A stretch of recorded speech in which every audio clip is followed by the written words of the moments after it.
Hello guys, in this video I'm going to show you how to share the Adobe Photoshop Express application. The first thing you need to do is enter the app. Once you are done with that and you are in the home page, you should look in the top of your left corner and there you will find three lines. Press on it and here you can just press on share the app.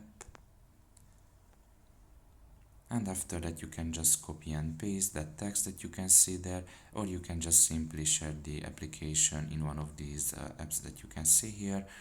You can also press on the more option and you will be able to see every application where you can share the app basically, and from there on you can just select an application and share the Adobe application in that specific step which the other application requires. Now of course that is going to be unique, so if I'm going to share it on Bluetooth for example, it's going to be different than how am I going to share it on the drive, let's say. So that's pretty much it really. I hope this video was helpful to you. Thank you for listening and see you next time. Bye.